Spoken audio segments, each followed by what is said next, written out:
Salam saudara-saudara yang terkasih di dalam Tuhan Yesus Kristus. Saat ini kembali dalam program Sapaan Gembala BPD Jabatara. Masih di dalam suasana lebaran, kalimat yang sering diucapkan di dalam lebaran ini adalah kalimat mohon maaf lahir dan batin. Maka kalimat inilah yang menjadi tema Sapaan Gembala pada saat ini. Sapaan Gembala saat ini didasarkan dari Kejadian pasal 50 ayat 15 sampai 21. Saya akan membacakan untuk saudara-saudara semuanya. Ketika saudara-saudara Yusuf melihat bahwa ayah mereka telah mati, berkatalah mereka, boleh jadi Yusuf akan mendendam kita dan membalaskan sepenuhnya kepada kita segala kejahatan yang telah kita lakukan kepadanya. Sebab itu mereka menyuruh menyampaikan pesan ini kepada Yusuf. Sebelum ayahmu mati, ia telah berpesan, beginilah harus kamu katakan kepada Yusuf, ampunilah kiranya kesalahan saudara-saudaramu dan dosa mereka, sebab mereka telah berbuat jahat kepadamu. Maka sekarang ampunilah kiranya kesalahan yang dibuat hamba-hamba Allah ayahmu. Lalu menangislah Yusuf ketika orang berkata demikian kepadanya. Juga saudara-saudaranya datang sendiri dan sujud di depannya serta berkata, kami datang untuk menjadi budakmu.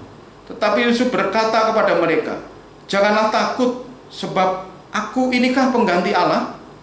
Memang kamu telah mereka-rekakan yang jahat terhadap aku, tetapi Allah telah mereka-rekakannya untuk kebaikan, dengan maksud melakukan seperti yang terjadi sekarang ini, yakni memelihara hidup suatu bangsa yang besar. Jadi janganlah takut. Aku akan menanggung makananmu dan makan anak-anakmu juga. Demikianlah ia menghibur mereka dan menenangkan hati mereka dengan perkataannya. Mari kita berdoa. Terima kasih Tuhan, pada saat ini kami bersyukur bersama-sama merenungkan kebenaran firman-Mu dengan tema mohon maaf lahir dan batin. Memusrahkan waktu kami ke depannya ke tangan kuasa-Mu ya Tuhan. Berkati hamba-Mu yang akan menyampaikan firman Tuhan, pimpin hamba-Mu. Di dalam nama Tuhan Yesus Kristus, kami berdoa dan mengucap syukur. Haleluya. Amin. Saudara-saudara, kalau kita baca keseluruhan dari kisah Yakub dan 12 anaknya ini, maka kita akan mengetahui bahwa keluarga Yakub ini adalah keluarga yang tidak harmonis. Dan di saat ketidakharmonisan keluarga ini dibiarkan, maka akan menimbulkan masalah. Apakah yang membuat keluarga Yakub ini tidak harmonis? Ketidakharmonisan ini pemicunya yang paling besar adalah bahwa Yakub itu lebih mengasihi Yusuf dibandingkan dengan saudara-saudaranya yang lain. Dengan sikap ayah yang pilih kasih ini, saudara-saudara, maka ada perasaan yang tidak suka, perasaan iri hati dari saudara-saudara Yusuf yang lainnya. Perasaan ini ada peningkatan ketidaksukaan di saat saudara-saudara Yusuf ini tidak suka kepada Yusuf. Kalau kita melihat di pasal yang ke-37, saudara-saudara, maka di situ pertama itu benci dan tak mau menyapa. Di saat benci tidak mau menyapa, maka ketidaksukaan ini lebih lagi, yaitu lebih benci. Kemudian makin benci, dan pada akhirnya saudara-saudara bermufakat untuk membunuh Yusuf. Belajar dari kisah Yusuf dan saudara-saudaranya ini, maka ada 3 sikap untuk kita bisa sepenuhnya seperti tema kita pada saat ini, yaitu mohon maaf lahir dan batin ini benar-benar seperti yang menjadi maknanya. Yang pertama adalah supaya mohon maaf lahir dan batin ini benar-benar bisa terjadi, saudara-saudara. Yang pertama itu tiap pribadi supaya memiliki pandangan yang benar terhadap dirinya sendiri. Mohon maaf lahir dan batin ini akan benar-benar terlaksana saat diawali oleh pribadi yang menjauhkan diri dari prasangka, rekayasa, maupun nilai diri yang sepatutnya. Saudara-saudara Yusuf membuat kesalahan yang besar terhadap Yusuf. Apa yang menjadi kesalahan dari saudara-saudara Yusuf, saudara-saudara? Mereka itu sebagai saudara yang lebih tua, maka seharusnya itu mereka melindungi adiknya, mereka itu mengayomi adiknya, mereka itu menjaga adiknya. Tetapi justru sebaliknya, saudara-saudara, mereka saudara-saudara yang lebih tua dari Yusuf ini, mereka itu ingin membunuh Yusuf. Caranya adalah Yusuf dimasukkan ke sumur, kemudian menjualnya kepada budak Potifar. Mereka itu membuang Yusuf dari kasih sayang ayah dan ibunya. Kemudian waktu terus berlalu dan keadaan itu berbalik. Sekarang Yusuf ini menjadi penguasa yang besar di Mesir. Dengan kuasa yang dipunya oleh Yusuf, maka tentunya dengan mudah Yusuf ini akan mampu membalaskan dendam kepada saudara-saudaranya yang dulu telah menjerumuskannya kepada hal-hal yang mengancam nyawanya, saudara-saudara, yang menjauhkan mereka dari kasih sayang orang tuanya. Saudara-saudara, melihat kenyataan akan keberadaan Yusuf kini, maka saudara-saudaranya ini, saudara-saudara Yusuf ini, mereka itu menduga-duga, mereka itu berprasangka boleh jadi Yusuf itu akan mendendam. Prasangka buruk ini, saudara-saudara, terpikirkan oleh saudara-saudara Yusuf ini sangat besar, karena Yusuf ini mempunyai potensi untuk melakukan balas dendam, saudara-saudara. Saat saudara-saudara Yusuf mengetahui bahwa Yusuf sangat menghormati ayahnya, maka mereka tahu bahwa apa yang dikatakan oleh ayahnya ini, apalagi kalau wasiat sebelum meninggal, maka pastilah Yusuf itu akan mentaatinya. Kemudian mulailah saudara-saudara Yusuf ini, mereka itu membuat rekayasa. Rekayasa pesan terakhir dari Yakub, ayah yang sangat dihormati Yusuf ini, dibuat direkayasa. Kalau kita melihat Kejadian 50 ayat 16-17, kita bandingkan dengan Kejadian 49 ayat 29 sampai dengan 33, kata-kata terakhir Yakub sebelum Yakub itu meninggal itu telah direkayasa untuk kepentingan dari saudara-saudara Yusuf ini. Saudara-saudara, mereka itu datang kepada Yusuf dan tidak menempatkan diri kepada nilai mereka yang sepatutnya. Tetapi apa, saudara-saudara? Mereka malah membuat rekayasa, karena mereka menduga bahwa Yusuf itu akan melakukan pembalasan dendam. Mereka itu ingin ada perdamaian. Saudara-saudara, Yusuf ingin ada perdamaian dengan Yusuf, tetapi perdamaian ini tidak dengan kata-kata aku bersalah kepadamu, tetapi dengan membuat rekayasa. Pesan terakhir Yakub yang sudah direkayasa ini disampaikan oleh Yusuf, dan cara penyampaian ini pun mereka itu, saudara-saudara Yusuf ini takut, saudara-saudara. Saudara-saudara Yusuf ini mereka menggunakan orang lain untuk menyampaikan. Mereka takut, mereka itu segan bertemu dengan Yusuf, tidak berani datang sendiri dan mengutus orang lain. Kalau kita melihat di sini, maka sebagai seorang korban kejahatan, sebenarnya Yusuf itu mempunyai alasan yang kuat untuk menolak permohonan damai dari saudara-saudaranya itu. Saudara-saudara Yusuf ini mereka tidak menyadari kesalahannya, tetapi justru mereka itu berprasangka bahwa Yusuf akan membalaskan dendam. Prasangkanya ini kemudian menguat dan akhirnya mereka itu membuat rekayasa. Mereka tidak sadar akan nilai diri dia yang sepatutnya. Saudara-saudara, banyak orang itu yang mereka sudah bersalah, di saat dia itu bersalah tidak datang dengan pengakuan serta penyesalan bahwa aku bersalah. Tetapi apa, saudara-saudara? Banyak orang yang mereka itu berprasangka yang tidak baik dengan orang lain, dan pada akhirnya dia itu membuat rekayasa untuk menutupi kesalahan-kesalahan yang dilakukannya supaya maaf itu diperoleh. Saudara-saudara, banyak orang yang sudah salah tetapi tidak mau masuk di dalam ruang penyadaran diri. Justru malah dia itu salah mencari kambing hitam untuk menutupi kesalahannya, untuk menutupi kegagalan di dalam dia itu mengakui apa yang dia perbuat. Saudara-saudara, pengalaman anak-anak Yakub ini kiranya memberikan pembelajaran kepada kita yang pertama, bahwa marilah kita memiliki pandangan yang benar terhadap diri kita sendiri. Mohon maaf lahir dan batin ini akan benar-benar dirasakan maknanya Saat kita itu mempunyai pandangan yang benar terhadap diri kita sendiri, diikuti dengan tindakan penyesalan, pengakuan kesalahan yang tulus, dan bukan prasangka, kemudian membuat rekayasa. Jikalau sudah demikian, saudara-saudara, jikalau kita sudah tulus mengerti akan perspektif diri kita sendiri, maka disinilah awal pemulihan akan terjadi. Dengan kita mampu menilai diri kita yang sepatutnya. Yang kedua, mohon maaf lahir dan batin ini akan benar-benar terlaksana jikalau tiap pribadi ini mempunyai pandangan yang benar terhadap pribadi yang lain. Mohon maaf lahir dan batin ini akan benar-benar terlaksana apabila ada pribadi yang membuka hati untuk berempati. Allah itu memakai kelaparan di Kanaan, saudara-saudara, untuk memulihkan hubungan dari sebuah keluarga yang hancur, keluarga yang terpisahkan, dan mereka itu bertemu dengan membawa luka lama yang itu sangat berbekas, sangat dalam.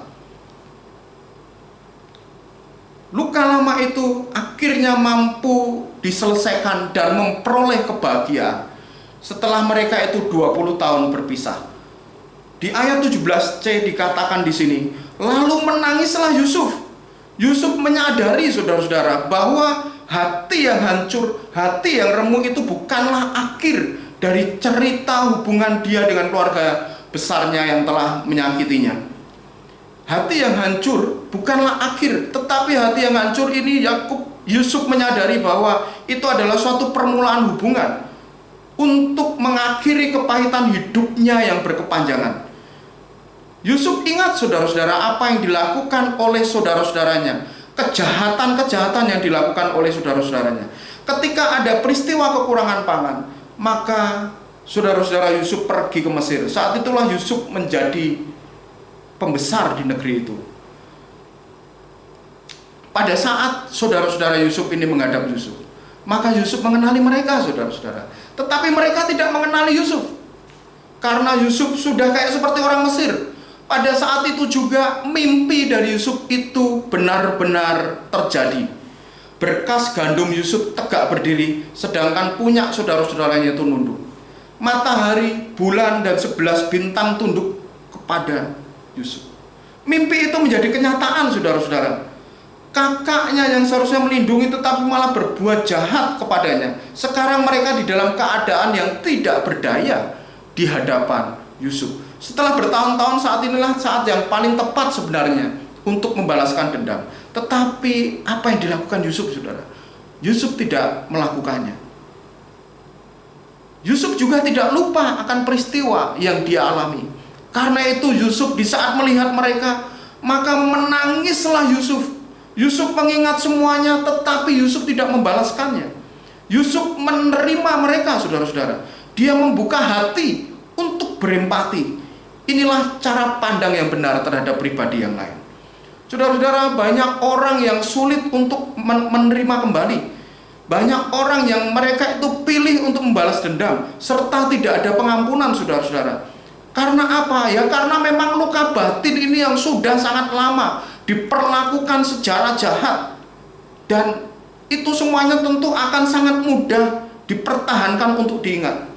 Apalagi posisinya di saat terjadi setelah sekian lama, posisi orang yang dilukai ini, dia itu mempunyai potensi memungkinkan untuk membalas dendam itu sangat besar seperti Yusuf. Marilah kita belajar, saudara-saudara. Mungkin saat ini keadaan kita seperti ini. Mungkin saat ini keadaan kita itu sedang di atas angin, nggak seperti Yusuf. Apakah yang harus kita lakukan, saudara-saudara? Yusuf, dia tidak melakukan balas dendam. Tetapi Yusuf dia membuka hati untuk berempati. Yusuf bukan hanya mengampuni, saudara-saudara, tetapi apa yang dilakukan oleh Yusuf, Yusuf mengharapkan semua saudara-saudaranya itu yang telah berbuat jahat itu, mereka itu melupakan apa yang telah mereka lakukan. Yusuf menggunakan kekuasaannya bukan untuk membalas dendam, tetapi Yusuf menggunakan kekuasaannya, saudara-saudara, untuk mengampuni. Yang ketiga, supaya mohon maaf lahir dan batin ini benar-benar bisa terlaksana lahir dan batin, Maka tiap pribadi harus memiliki cara pandang yang benar terhadap Allah. Mohon maaf lahir dan batin akan benar-benar terlaksana apabila setiap pribadi memahami kedaulatan pribadi dan kesempurnaan akan kuasa Allah terhadap karyanya. Saudara-saudara, kalau kita melihat di sini, pandangan positif Yusuf ini diutarakan dengan mengatakan apa, saudara? Jangan takut, sebab aku inikah pengganti Allah. Meskipun dia itu mempunyai kuasa yang besar, dia itu mempunyai kekuatan untuk membalaskan dendam, saudara-saudara, tetapi dia menyadari bahwa dia itu bukanlah Allah, meskipun dia itu mempunyai kuasa. Cara Allah ini, saudara-saudara, Allah izinkan memang sangat menyakitkan kalau dilihat dari perspektif manusia. Melainkan Yusuf melihat apa yang terjadi di dalam hidupnya tidak dari perspektif manusia, tetapi Yusuf melihat dari perspektif Allah. Sehingga ia mengatakan bahwa memang mereka itu mereka-rekakan yang jahat terhadap Yusuf, tetapi Allah mereka-rekakan semuanya itu untuk kebaikan. Memiliki paradigma yang benar tentang Allah akan mendorong seseorang itu yang terluka karena kepahitan masa lalu, akan mendorong untuk dia itu mempunyai kekuatan mengampuni. Yusuf sebagai pihak yang dirugikan, Yusuf sebagai pihak yang disakiti, saudara, melihat bahwa semuanya itu diizinkan Allah. Meskipun mereka itu mereka-rekakan untuk kejahatan, tetapi semuanya itu diizinkan Allah untuk membawa kebaikan. Yusuf tidak memakai masa lalunya mengenai apa yang diperbuat oleh saudara-saudaranya sebagai tonggak kehidupan untuk sekarang dan masa depannya. Kalau itu digunakan, saudara-saudara, pastilah Israel ini akan binasa dan habis. Tetapi cara pandang yang benar terhadap Allah ini diikuti oleh tindakan Yusuf. Yusuf tidak hanya bilang saja bahwa Allah ini mereka-rekakan untuk kebaikan, tidak hanya mengatakan itu, tetapi perkataan ini diikuti dengan Yusuf menanggung makanan mereka serta anak-anak mereka. Kalau kita melihat di ayat yang terakhir, seharusnya Yusuf yang dihiburkan dan ditenangkan, tetapi ini kebalik, saudara-saudara. Yusuf yang disolimi, Yusuf yang disakiti, Yusuf yang dikhianati, tetapi Yusuf menghiburkan mereka, Yusuf menenangkan mereka. Kenapa demikian?